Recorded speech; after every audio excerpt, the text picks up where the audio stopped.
Hello and welcome back to the channel to another of my interview series. Today I'm going to be talking about a remarkable book, and here it is. It is called Light Bulb Moments and the Power of Critical Thinking. Now you may think that you are a critical thinker, and we're going to find out if you really are.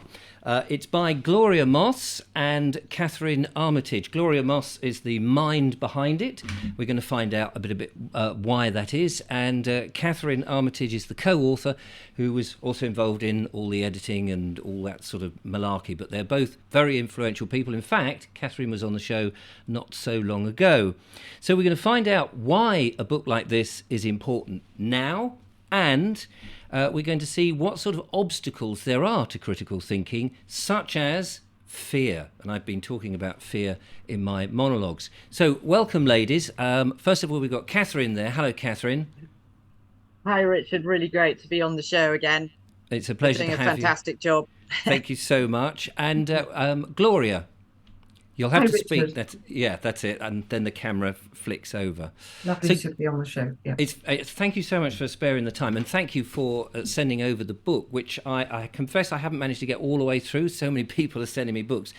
But what I have read, I've been reading about the pyramids, the gentleman on the pyramids, the chap who was the ex-policeman, Sir Julian Rose, I read his piece, and lots of the others, which is really interesting because it seems to highlight different people and their moment when they realised something odd was going on, which of course has happened to me and I'm sure many of my viewers. So let's start with you, Gloria. Can you tell us first of all what the book is about and why it's important now? Yes. I mean, why now, Richard? You can say.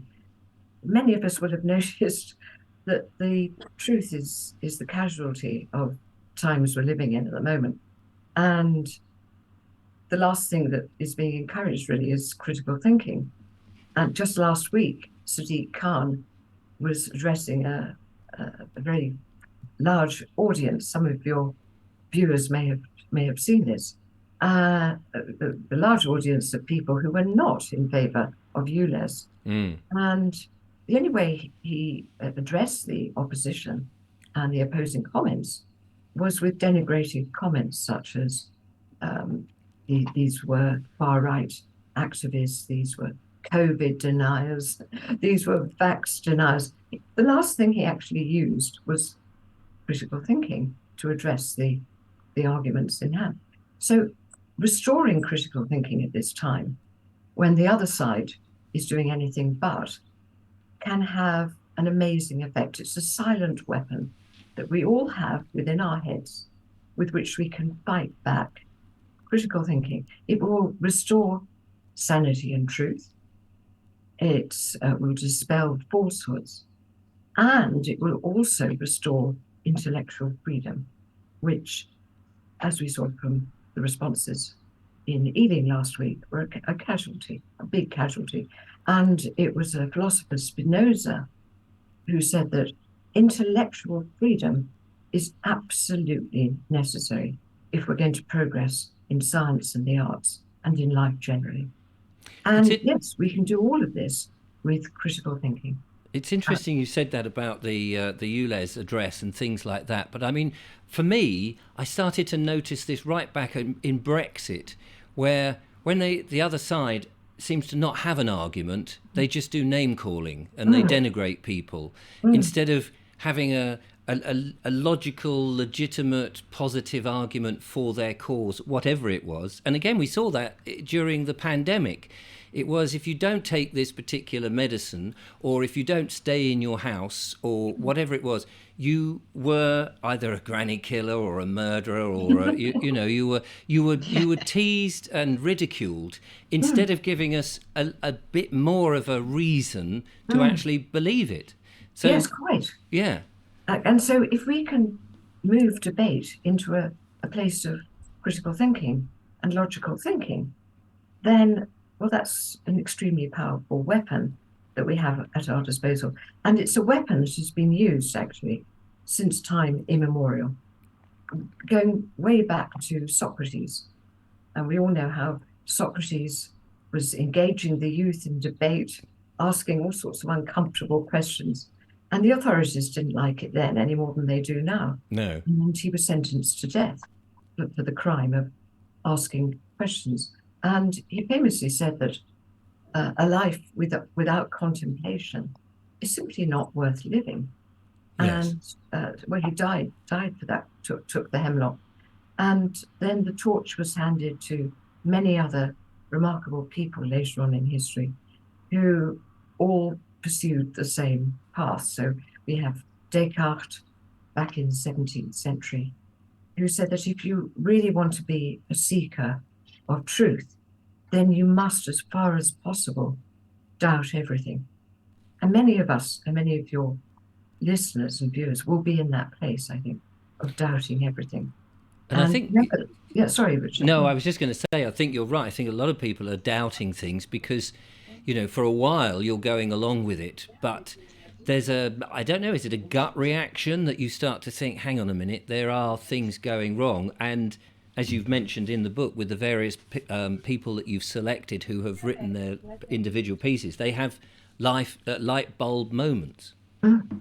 Yeah. They have light bulb, which physiologically, it was found in work done at the University of Vienna in 2018.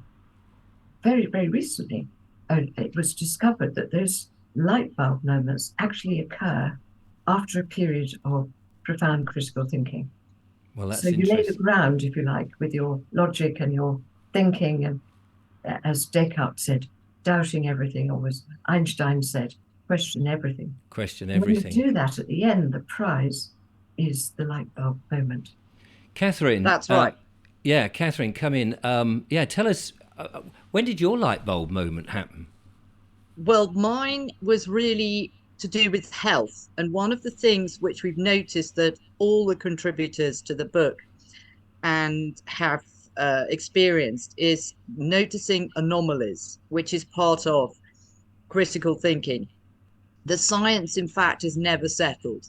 It's always, science is all about inquiring and gaining more knowledge. So mine came through health, and my mother passed away from cancer when I was 18, and I watched her for 3 years dying slowly and taking chemotherapy and undergoing radiotherapy treatments. And at that age, I didn't see much good coming from this.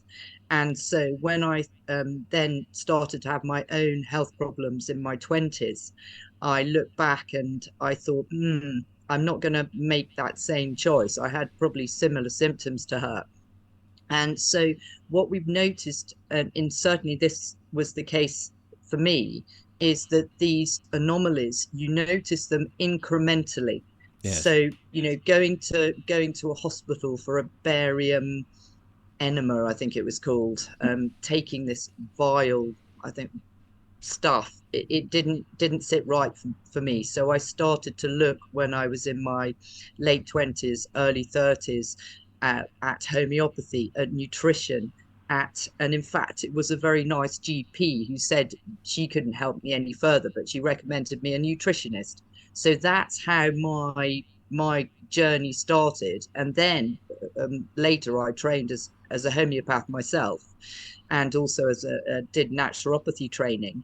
And the more I went along, what I found is with my clients that they often had the same problems as I did. In fact, it was incredibly common. Irritable bowel syndrome when I worked in a health food shop in Fulham Road in London. I ran my practice from there, and I also worked there as a volunteer behind the till.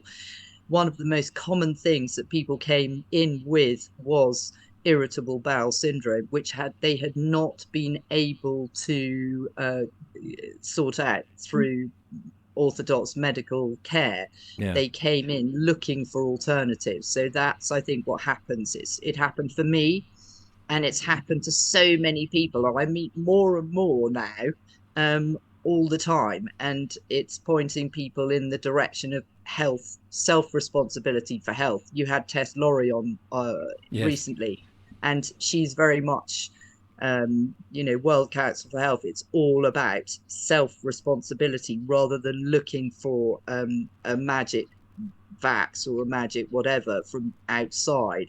We need to look after our health. It's what we put into our bodies that's going to make a difference.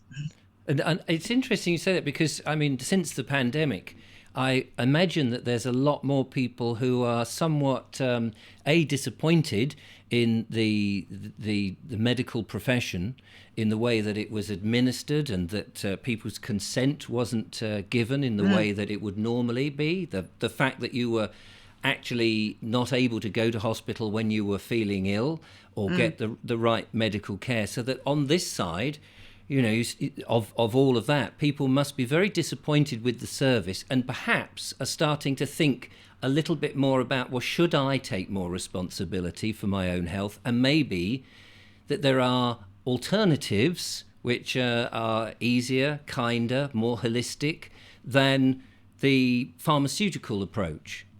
That's right. Well, Eve Gilmore, who's written the other health piece in the book, she was actually trained as a nurse, and then she went on to train as an alternative therapy practitioner. And she was questioning even, the protocols in the hospital when she was a trainee nurse, the hierarchy of Yes. the consultant, and the everyone going around and not actually even listening to the patient at all. Whereas the nurses were in a position where they could pick up information. And, we saw various different nurses, didn't we, during the pandemic, who were whistleblowers in their profession. And I think what we've got in the book is we've got people who think very critically. You mentioned earlier Ray Savage, who is the ex-policeman, and he trained at a time when it was the Bobby on the beat. Yes. And the people in their areas knew their local Bobby, and in fact, often were taken home by them. They knew where people lived. I know my partner's sister was taken home from a nightclub by her local Bobby, and they cared about people.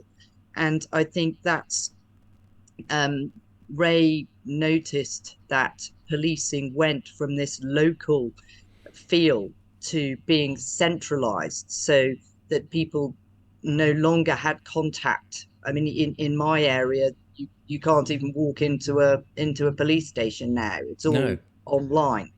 It seems incredible, doesn't it? That how the thing that works so wonderfully well, that now you have this top-down approach instead of, as you say, local and bottom-up, where people progressed and it was more of a service. It was kindly, more holistic, and all those things.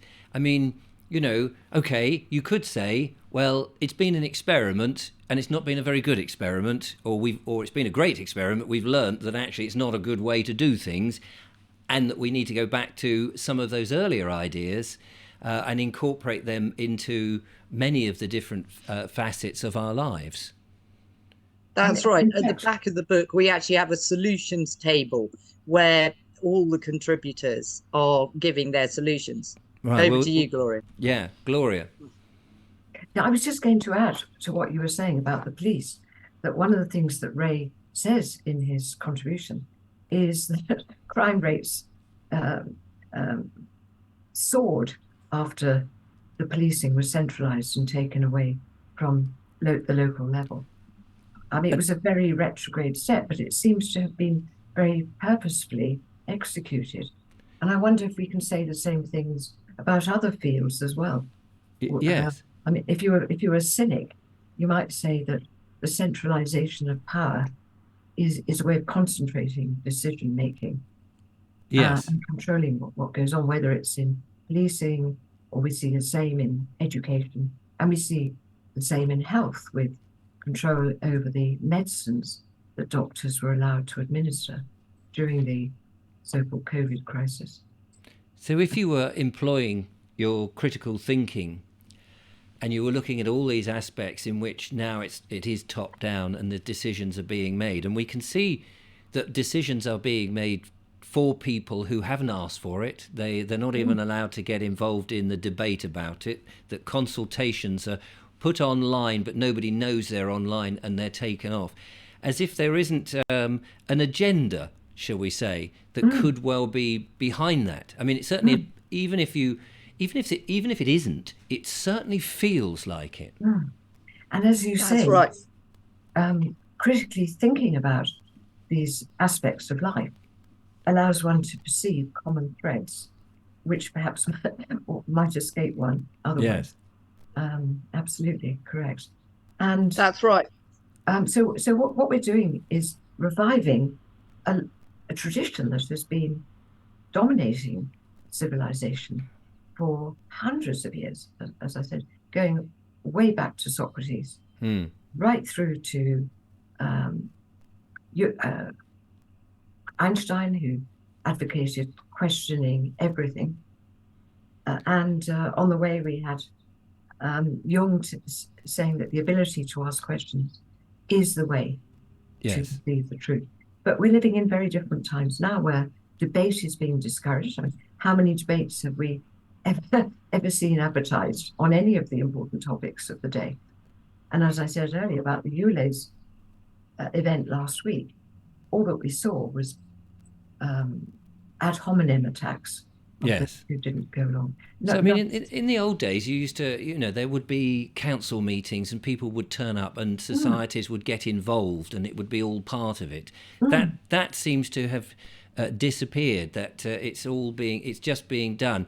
Why do you think that it's almost as if the public, maybe Katherine, you could answer this, it's almost as if the public are being dumbed down and not encouraged anymore to get involved in their own society and things like that?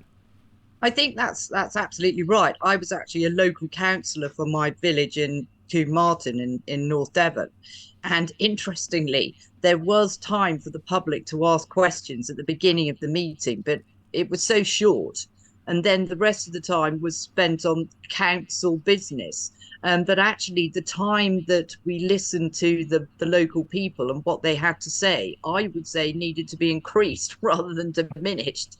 And, we're talking about the obstacles to critical thinking. There's a very, very good piece in the book called A Study in Evil by Neil Kramer. And he says that the job of the Ministry of Education, after World War II, was to actually eliminate the questioning of mainstream political messaging using the wartime tactics. During the war, everyone listened to the news on the radio, whether it was true or not. And the tactics of TV BBC was set up by MI5. I don't think people realize this. And that's a massive fact if you think about it. It's an intelligence agency operation. And the people who worked for the BBC were selected by MI5. And everything that comes out through our TV sets, whether it's music or drama, it's carefully selected to mold us. And he says that he had this horrible feeling when he was a teenager that there was really something not right. And he used to get this creeping feeling when he looked down at his rather hideous secondary school in the Cheshire Hills, like a sort of gash in the landscape. And he said that he started to question what was normal. And normality, the word, actually comes from the Latin normalis, which means in conformity with rule. Oh, right. That's an interesting one, isn't it? Yes, absolutely. So what everyone thinks is normal is, and we accept, people go out to work 9 to 5, come back, have some tea, watch Strictly, watch a soap opera. We are being groomed. We have been groomed to do that, to stay within this box. And our book questions, all the contributors question the box. And in fact, it's worth bringing in the hero of 1984, Winston. And it was Gloria's idea to have a look at the similarities in character between the heroes of 1984, Brave New World, and Fahrenheit 451, and look at the similarities with the contributors of the book, and also the contributors to Gloria's online survey through Truth University. And guess what? The qualities, the characteristics of the people are actually similar. A love of history, a love of questioning, a distrust of authority, and particularly curiosity. Mm. And Gloria might like to talk about the Myers-Briggs, because Gloria's a social scientist and an academic, and she has this way of seeing things, which means that this is not just our opinion. The facts come from the data that you look at. So the book is also a study in social science. Well, Gloria, do tell us about the. Did you say it was the Myers-Briggs? Yes, absolutely, Richard. It's the most widely used psychometric test in the world, in fact, which is called the Myers-Briggs Type Inventory. Bit of a mouthful, but it's normally abbreviated to MBTI. And one of the beauties of this test is that there's an incredible amount of data, both segmented by occupation and by nationality, with which you can compare your own results. But because we're fairly limited in time, I'll just give you the bottom line findings, if you like, of the survey that I conducted, Yes. which I did amongst people attending two main events. One was a conference called Questioning Science, which I organise every year. And you can imagine the sort of people who come along to that are perhaps very similar to your own audience. They're people who are interested in interrogating the world in which we're now living. Mm. And so the other group was people attending a Stand in the Park, local Stand in the Park group. Again, people who like to question. And I asked for volunteers to complete the Myers-Briggs type. And for the purposes of today, I'll just highlight one really exciting and extraordinary finding that came out from the 85 results, from the 85 people who were willing to complete the MBTI test. Now, this test measures 4 pairs of opposites, and I won't go through all 4 today. It's a remarkably fascinating test built on Jung's psychological types. Presumably, people can look online and find Yes. more about the test online. Yeah, great. Yes. Okay. Absolutely. Yeah. And if they want, I can send them to a link. I'm a qualified user of the test, but I can also recommend a free test if they want to conduct that. And they can email me on info@truthuniversity@protonmail.com. That's info@truthuniversity@protonmail.com. And I will happily send them a link. So there are 4 types, 4 pairs of opposites that this remarkable test measures. And just homing in on one of these pairs, this pair distinguishes between people for whom reality is largely delivered by their 5 senses. So reality is what you see, what you hear, what you touch, what you smell. That is their world in entirety. By contrast, there's another type of person. It's a very misleading term. They're referred to as intuitive types. They're not intuitive in the normal sense of the word. Intuitive types are people who can perceive beyond the world delivered by the 5 senses, and they can perceive the world of possibilities. And they're interested in how data relates to another set of data. They're questioning types, if you like, questioning beyond their 5 senses. So going back to our sample of 85, and this is the first time this had ever been done, well, the results were absolutely extraordinary. Out of the 85 people who volunteered to do the test, no fewer than 93% were of the intuitive type and not the sensing type.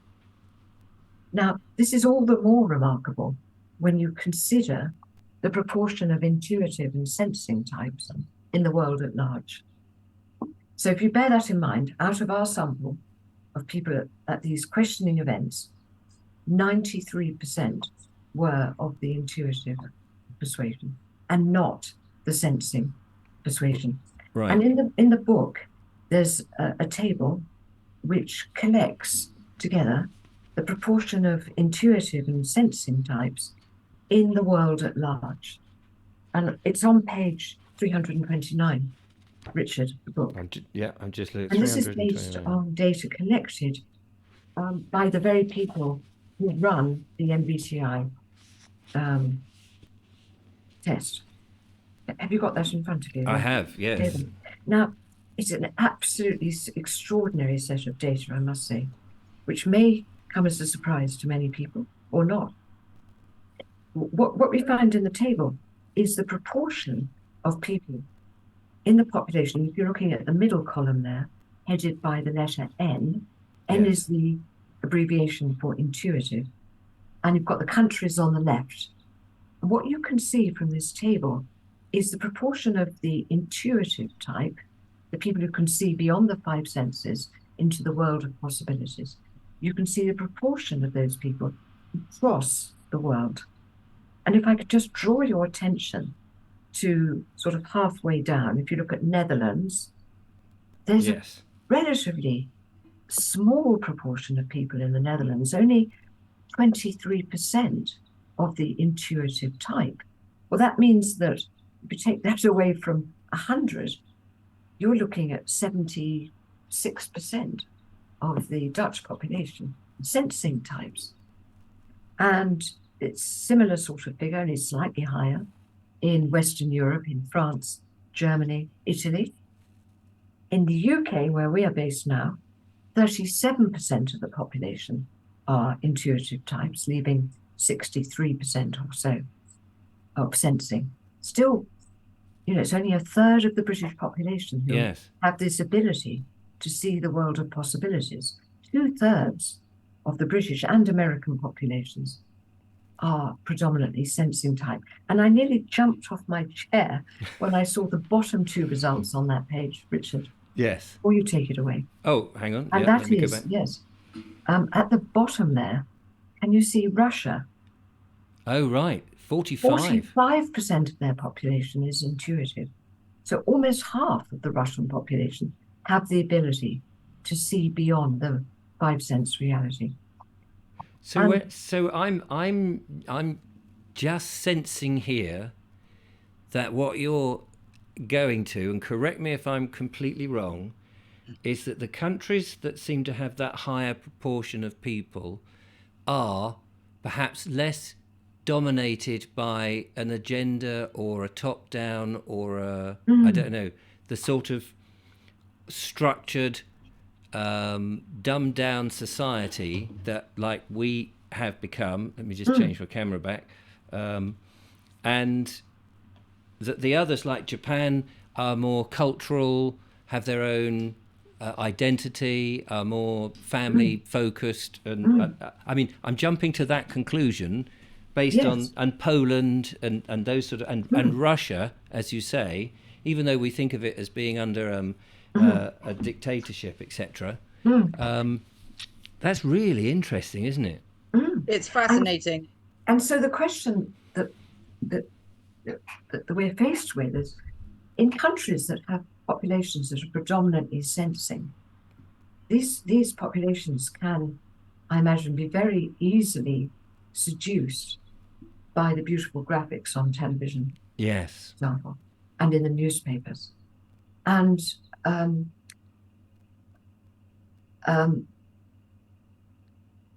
the question arises is, how can we possibly change the thinking, if that's what we're minded to do, of the population that is predominantly sensitive? Just describe the people in the other group, the ones that are the intuitive and they can see the possibilities. Can you just describe a little bit more about that sort of person? What do you mean by the possibilities that they can see? They're interested in answering questions that begin with the word why, for example. Right. Or how. So they're very much not just what you would say is living and just, doing the routine, the mundane, going to work, coming back, slumping on the telly, eating. Absolutely. And in just that sort of wheel of life. They're much more about Well, I wonder if I was to, go and get a new hobby, or I could go and do something interesting, or we Absolutely. moved to that sort of thing, and trying to get more out of life, I suppose. Absolutely, and not just dealing at the level of fact, at bald facts. So I think there are many countries in which people enjoy quizzes and tests of knowledge. I think that kind of approach to entertainment is something much more for the sensing type than very possibly for the intuitive type, who will want to go beyond the bald facts and probe beneath those facts, because after all, many of the facts that we're presented with and have been presented with over time, with a bit of probing, we find that they don't withstand scrutiny that well, do they? No, absolutely. We're looking at people who really want to go beyond the quiz and beyond the knowledge that's Is there any correlation between people of a stronger faith? I'm just looking at, because Japan comes out right on top, doesn't it? That is the Yes, I mean, I have to say there's a caveat on Japan figures. I would treat those with a measure of caution. Right. But for all the other countries, I think the results are completely robust. And the reason for the caution on the Japanese figures is simply the nature of the test instrument that they were using there. Oh, okay. So many people are wondering, how come some people can kind of get it and understand that what sometimes we're being told may not be correct, and other people can't? And I personally feel that personality type is a missing ingredient in this that helps us understand why some people find it substantially easier to see beyond what they're being told than other people do. But I was talking to Katherine about this and saying, well, where does critical thinking fit into this? Is that a tool that can only be used by this so-called intuitive type? And we agreed, Katherine and I, that actually, no, there is a tool that both groups can use, and that is questioning. That if we could persuade everybody to get back into the habit, as practiced by Socrates, Descartes, Einstein, I mean, we can't really better Einstein, can we? If we can get everybody to start thinking critically again, then that's right. Yeah, and Niall Niall we can McRae override these personality types. Go on, Katherine. It's just to back up what Gloria's saying. We've got a contribution from Neil McRae, which is Waking Up to Woke. And he looks at the influence of Mao Zedong, and he lectures in, or he used to lecture in mental health at a university in London. And he said he couldn't believe the lack of questioning amongst his young students. The students hadn't heard of the anti-psychiatry movement of R.D. Laing and Thomas Szasz, and they weren't questioning the rise in antidepressant use and that it could give a profit to Big Pharma. And he was very interested and studied the contrast, and we saw it in Oxford recently, between the Black Lives Matter Antifa crowds, which he sees, and he's studied this, he looked at it, and he sees as this a kind of self-righteous rage of the middle class youth who are actually complying to what they're being fed by mainstream media. And then he contrasted that to the smiling faces of the freedom marchers, who were out not with a Black Lives Matter or agenda, and who were questioning people. And yes, he said that made a huge impression on him. And he looked at, the sort of liberal but woke values, and he looked at how this he saw connections. He was given a book about the Mao Zedong and the Cultural Revolution, and that Mao Zedong's troops ransacked museums, burned books, humiliated teachers, and they had what was called the olds, the old ideas, the old cultural habits, the old customs, and all of these were being removed from society. And we're seeing this now.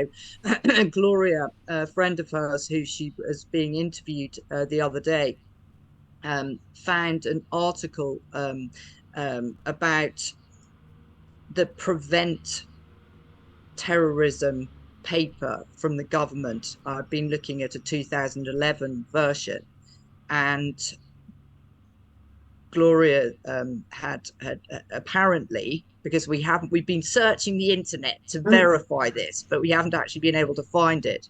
Apparently 1984 and Brave New World are considered to be books which people shouldn't be studying because they might lead us in the wrong direction. And I think Gloria said, even I think it was Shakespeare, wasn't it, Gloria, that was also on this list. And would you believe it? Yes, Minister as well. And it's interesting because those they're the sort of books now that you're hearing that there are the warnings for. You know, you might get a bit upset by some of the stuff contained in it, as if the people cannot make up their own mind whether they're upset or not, or see the context of which those books or programs are made. It really suggests that the powers that be who are pushing this through either assume that we're too thick and we're dumb, or they want us to be too thick and dumb to have a response. Well, it does, and the irony, of course, is that 1984 describes a society, Oceania, which is just like that, repressive and repressing people's movements as well as their ability to think. So I think that's the ultimate irony to be shutting down those books. And of course, Fahrenheit 451 tells the story of a society which is systematically burning books. Yes, which is, and we're not necessarily burning them, but we're replacing them with updated versions in which, and bits are being taken out. I mean, even ridiculously down to Roald Dahl and his children's books. And it does seem that children are being very much targeted in the education system. I've been speaking to people about that, and how you're almost training up, grooming, I think you said before, is training up the next generation to be much more obedient and compliant and somewhat thick. And television seems to have that a huge role with its bias and everything else. One of the other techniques that I wanted to talk about, and I've spoken about that, and we saw that very much during the pandemic, is the use of fear to stop you from questioning or asking or doing. Can one of you tell me a little bit about how fear works? Well, fear is a fascinating one, and political commentators and politicians have known about the effects of fear. Going back at least to the 18th century. So Burke, who wrote about the French Revolution, he very astutely pointed out, and I'm just going to quote him here, no passion so effectively robs the mind of all its powers of acting and reasoning as fear. As fear. Edmund Burke. And the second president of the United States, John Adams, he said something very similar. He said, fear is the foundation of most governments and renders men stupid. It certainly does. Katherine, before we started the show, I happened to mention, because you very kindly said I was doing a good job with what I'm doing, and I said, well, one of the problems is that mainstream media is dishing out the information that they're dishing out in often quite a fearful sort of way, or a misleading way, it seems to me. And then people go to the internet to perhaps verify or find out more. But often they also get frightened by perhaps the very immediate and direct way that people are narrating their frustration and their fear of the situation that's going on. And so it's trying to find a measured way of doing things, because even the shall we say, the truth speakers often use fear, and it sort of seems against what they're actually trying to educate people about. Would that be true? I agree. Yes, I agree with you. And actually, I think it's quite interesting. I think that your show is perfect for the sensing types, because you do have this moderate approach, and moderate media is definitely the way forward. I think the fear factor is absolutely huge, and most people do not actually realize that they have a lot of underlying fear. As you know, I'm a health practitioner, and I've run naturopathic residential detox weeks, and doing a process of detox brings out emotions which are underlying, and in fact people can't believe it. I've had people who got really angry with me, but I don't take it personally, because I know that anger has to come out, and they're going to direct it at the person that's in front of them. And the same thing with fear. It's huge in our society. It's like it's like an iceberg. We can just see the top surface of it.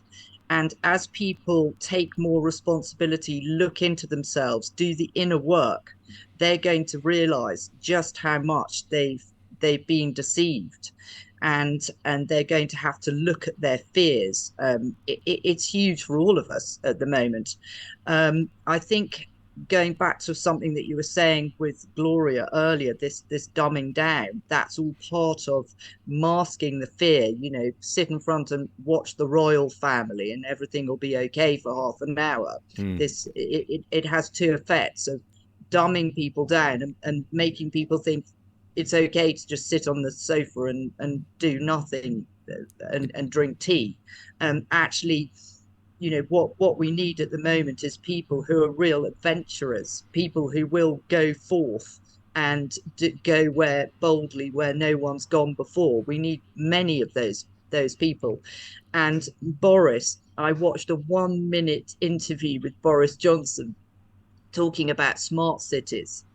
And he says that the reason why we need smart cities is because people want everything done for them. People need the Internet of Things, because they can't work out how to put their central heating on, and when they need to order more, when they need to go shopping. So they need their fridge to tell them that it's low on Coca-Cola and cheese. It's ridiculously funny, actually, I think. Yes. I think we have to laugh at it, because when you see it for what it is, it can be humorous, and humor absolutely overcomes fear. Yes. No, I totally agree. It's funny you should say television. I was very much aware of television when I was about 18, because I wanted to get into television. I've been an entertainer most of my life, and I was interested in filmmaking and stuff. And I wanted to get into television. I read a particular book, and it was saying in the book, it was one of these improve your life type books, but it was saying, are you somebody who sits in front of the television and lets somebody else live your life? And I was thinking about that, going, what do you mean by that? And in the end, it was like, they're all having a life every day and these adventures and things on film, but you're just sat there watching them have a life, and you're not having a life. You're not getting out and doing things. And at that point, I thought, yeah, this is the dichotomy I was going through, because I wanted to make films and have that life of adventure making films. But I was aware at the same time, that you're also putting people in front of the television in doing that. And because the BBC, I think it was, that came out with a kids' television series, which was a complete irony in its own self. Why don't you switch off your television set and do something less boring instead? Which, if that wasn't a sort of a message, and yet you couldn't miss it, so you would sit down and watch this thing, which basically told you to go and turn it off, but nobody did. Well, can I just interject at that point and explain possibly why nobody was switching off the TV? Because when we were writing this book, I thought I'd look into the physical effects on people of actually watching TV. Yes. And this was all new research to me.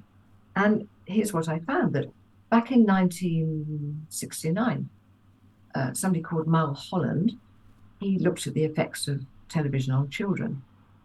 And he was the first person to find that when people watch television, their brain moves from beta waves, which are processing information in quite a methodical way, to alpha waves, which puts them actually in a hypnotic state. So highly suggestible state. Yes. That was back in 69. Wow. 2 years later, somebody called Professor Herbert Krugman, with a K in the front of it, he took this further, and he found that the move from beta to alpha waves could happen in as short a time as a minute. Wow. Sitting at your TV screen, and you're put into this hypnotic state in as little as a minute. I know from bringing up the children, my children, they would watch a bit of television, and I, would limit the television, because back then, we're talking the 90s, we didn't have wall-to-wall television, so we were still in that position where there was very little, but they would put a video on or something. And I remember making the dinner for them, coming into the front room where they were sitting, perhaps watching something, and finding, as I was standing there about to say something like, "Oh, dinner will be in 10 minutes," that I'm starting to get drawn into this box with a story that I have no idea of the beginning, no idea where it's going, but I was just starting, and I would be standing, and then I would have to shake myself. No, I'm not getting involved. And you could feel it, couldn't you? Viscerally feel yourself being sucked in. Sucked in, and it gets even worse, Richard, because Krugman went on to find that the energy in the brain moves from the left hemisphere, which we know is the sort of logical part of the brain, to the right hemisphere, which is processing emotions. So the information that people are absorbing from the TV screen is actually now being processed emotionally and not logically.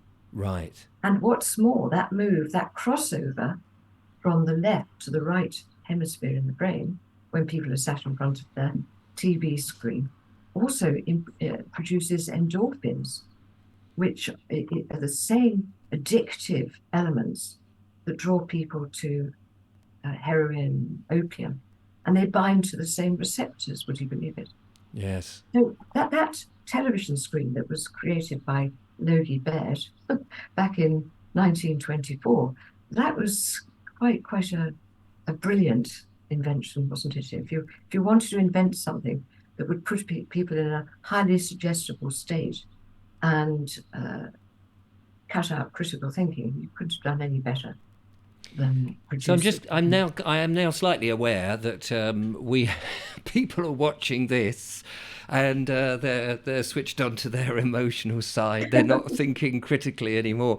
But I think with things that in some ways, this sort of thing can be quite boring to look at. You've just got a number of people talking. I mean, I find myself, when I'm watching this sort of thing, I can put my, whatever it is, like say if it's coming out through my phone or through the laptop or something, I'm not necessarily watching, I'm listening, which I used to find when I used to listen to Radio 4, which I used to be quite addicted to, was much easier, because I could, not only could I get on and do things, but I could also think, because I wasn't distracted by the visual part of it.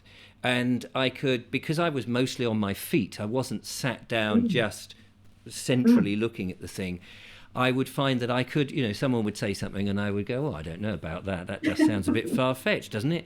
And so I would then engage my mind about that. Is that true with listening to something? Well, I think so. And we're not flashing amazing graphics. No. People, are we now? I mean, when you look at the news, sorry to interrupt you, when you look at the news and things, they're using graphics and so dramatic music that is very emotional, and it may, but the problem is that they put the same sort of emphasis on us very, Mrs. Jones has lost her cat. You've still got the big drums and the music and all that. Dun, dun, dun, dun, Mrs. Jones has lost her cat. Will she against, will we have nuclear war? And so you can't really begin to go, well, that's a small story and that's a big story. Whereas here, we're not, as you say, we're not using graphics, we're not using music. It's just people talking, and people can listen and they can go, well, do you know that bald bloke there? He's talking a load of old Tommy Rot. What we can't listen to him, but those two lovely ladies, they're making a lot of sense, which I'm sure they are. We've been on for quite a bit. I'm just aware of that. The book is it's available presumably on all good bookshops and online, is it? It's available, can be purchased direct from the publisher, which Fantastic. is Truth University Press. Truth University. I'll put a link in the description. It's the same email address that I gave out earlier.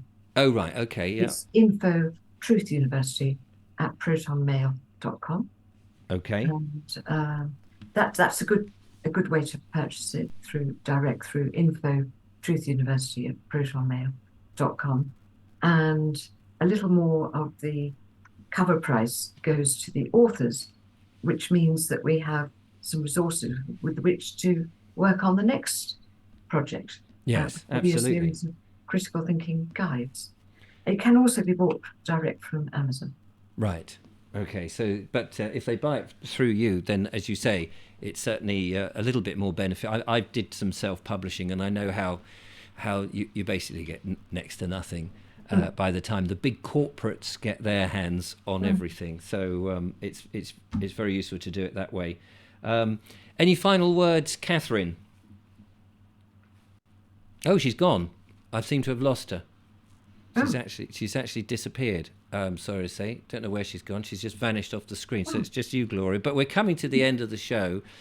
A big thank you for telling us about that. It is a fascinating book. You've got lots of different people's perspectives, telling them how they came to these light bulb moments, suspecting there's something untoward. And as you say, towards the end, you've got your solutions, which we didn't overly talk too much about, but they give people an idea of how to proceed, I suppose, in this very odd time that we're in. Well, quite. And we felt it was very important to give people positive tools at this time. Yes. And of course, the big tool is critical thinking, which we can all do with our minds. And it's and just to round up, you're really saying, questioning, using that wonderful, powerful word, why? Why is this happening? Why?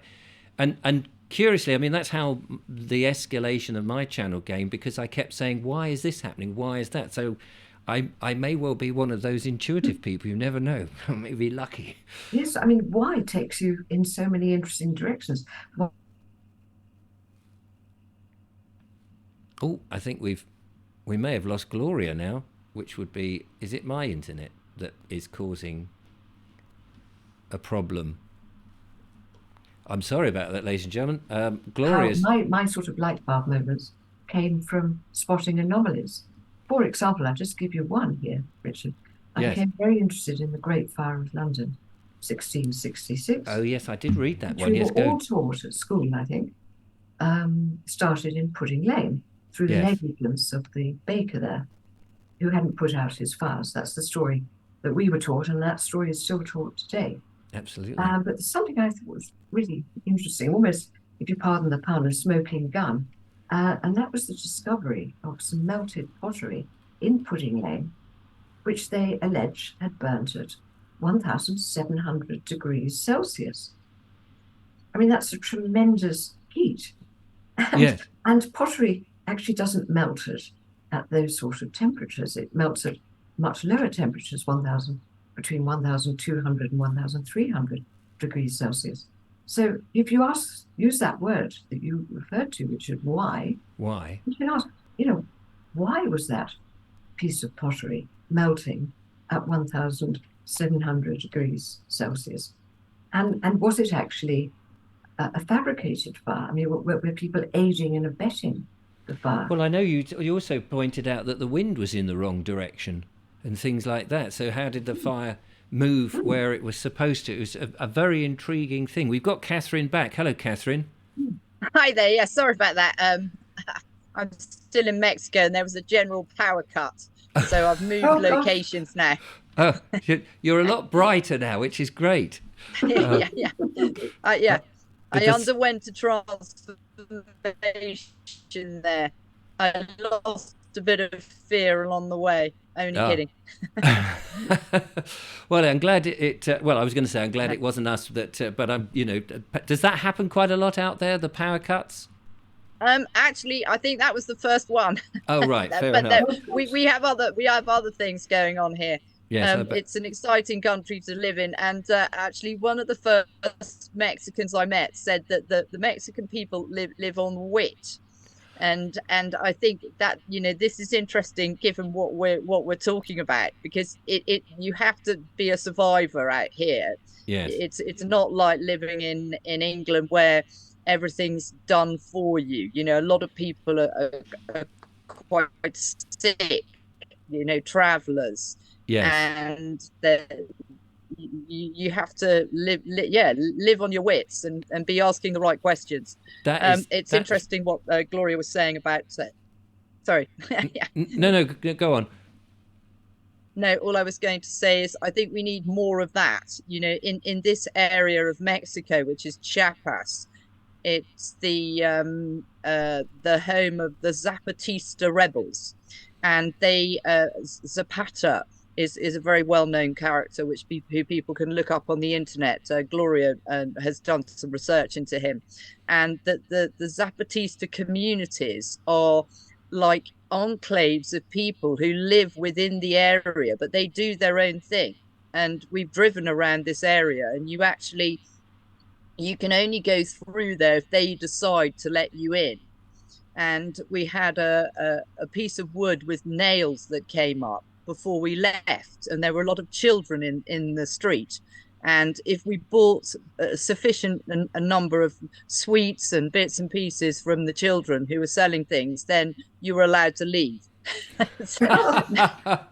Blimey. But I think more people are going to be having to live on their wits fairly soon in this country. But I take your point very much that everything is done for us, and so we've become quite docile, that we don't, we're not noticing a lot. I mean, there's as you mentioned, 60% of us don't have that ability to see what's beyond our nose, and maybe that's because we're not living on our wits. Everything is so easy and so convenient, and the gadgets, the devices are doing everything. We don't have to go down to the library to look anything up anymore. The shopping comes to the door. It's all so easy, but that kind of lulls you into a false sense of security, doesn't it? It does somewhat, yes. Well, ladies, we have gone on a little longer than one. I like to keep that just so that people don't sort of fall asleep, and I'm sure they won't. But I just want to make sure that people see the title of the book. There we are: Light Bulb Moments and the Power of Critical Thinking. Ask that question why, and it would be great to have you girls back again on the show and talk more about that in a few months' time, and see if those statistics have changed, if anyone's actually developed a bit more. Yes. I'm sure if you keep interviewing people, Richard, you're going to bring up the numbers considerably who are going to start to question. Yes. I think we need about 20 of you. Well, I recommend anybody giving it a go, getting onto platforms like YouTube and the others, and just ask those questions, invite people on, and get those, because it's a huge learning experience. It's woken me up to a lot of different things, and it's good for the brain, isn't it, as well? I haven't had a television for a long time, and I spend my time in the evenings pottering around the house, cooking and reading and talking to people. And, I no longer let them dumb me down anymore. And it's much more enjoyable. Absolutely. So, Gloria, I think you're coming back to talk to me about the King's Oath in a week or so's time. So we'll look forward to that. But in the meantime, thank you so much for joining me. It's been an absolute pleasure. Fascinating book. So I recommend everybody go and rush out and buy it. Support the authors. It's a good book. I'm enjoying it.